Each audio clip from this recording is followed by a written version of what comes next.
Hello students, कैसे हैं आप सभी।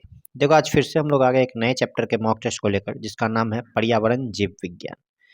देखो, आज जो मॉक टेस्ट लेकर आया है वो आप लोग के लिए आने वाले एग्जाम के लिए बहुत ही ज़्यादा इम्पोर्टेंट होने वाला है।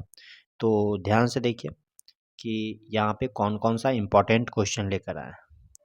देखो, फर्स्ट क्वेश्चन क्या है, तो वनों की कटाई का परिणाम डैश नहीं होता है। तो वनों की कटाई का परिणाम जो है वो क्या होगा, भूजल स्तर में वृद्धि, ये नहीं होता है।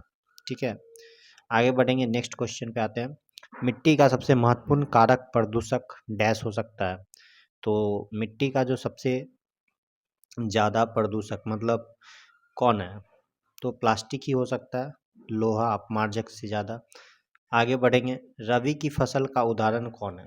तो रबी फसल, देखो यहाँ पे गेहूं जो है वो आपका रबी फसल है। ठीक है, आगे बढ़ेंगे, नेक्स्ट क्वेश्चन पे आते हैं।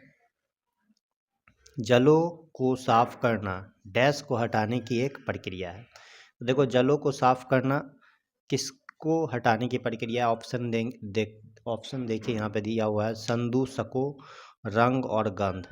तो उपयुक्त में से एक से अधिक होगा। आगे बढ़ेंगे हम लोग, पारिस्थितिक तंत्र में ऊर्जा का प्राथमिक स्रोत क्या है। तो पारिस्थितिक तंत्र में ऊर्जा का प्राथमिक स्रोत जो है वो सूर्य का प्रकाश होगा। ठीक है, यही प्राइमरी सोर्स है। आगे बढ़ेंगे, वायु प्रदूषण का प्रभाव निम्नलिखित में से किस पर सबसे अधिक पाया जाता है। तो वायु प्रदूषण का प्रभाव निम्नलिखित में से सबसे अधिक पत्तियों पर पाया जाता है, ऑप्शन नंबर 1। ठीक है, नेक्स्ट क्वेश्चन पे आते हैं। अगला क्वेश्चन, विभिन्न पोषी स्तरों पर एक जीव से दूसरे जीव में पोषक तत्व और ऊर्जा के प्रवाह को क्या कहा जाता है। पहला ऑप्शन दिया हुआ है भोजन पाचन प्रक्रिया, दूसरा है वेब भोजन, तीसरा है खाद्य प्रसंस्करण।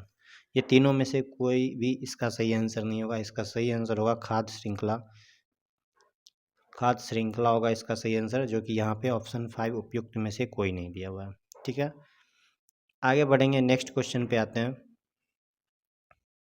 कि परितंत्र के अजैविक घटक कौन है। अजैविक मतलब इंग्लिश में इसे एबायोटिक कंपोनेंट कहते हैं। तो एबायोटिक कंपोनेंट्स में मिट्टी, प्रोटीन, कार्बन, ये तीनों हैं। ठीक है, जो सजीव होते हैं वो जैविक घटक होते हैं।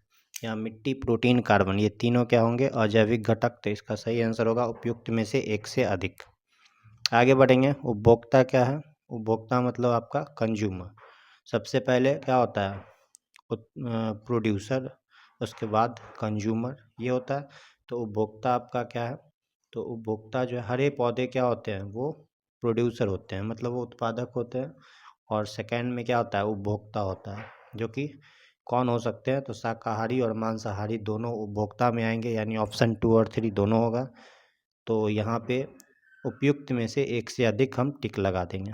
नेक्स्ट क्वेश्चन पे आते हैं, जैविक ऑक्सीजन मांग बीओडी निम्नलिखित में से किसे मापता है। तो इसका सही आंसर यही होगा कि जल निकाय में उपस्थित ऑक्सीकरण कार्बनिक पदार्थ की मात्रा। ठीक है, इसी के साथ आज हमारा सारा क्वेश्चन कंप्लीट हो चुका है। फिर से हम लोग मिलेंगे एक नए चैप्टर के मॉक टेस्ट के साथ। तब तक सभी स्टूडेंट्स अच्छे से पढ़ाई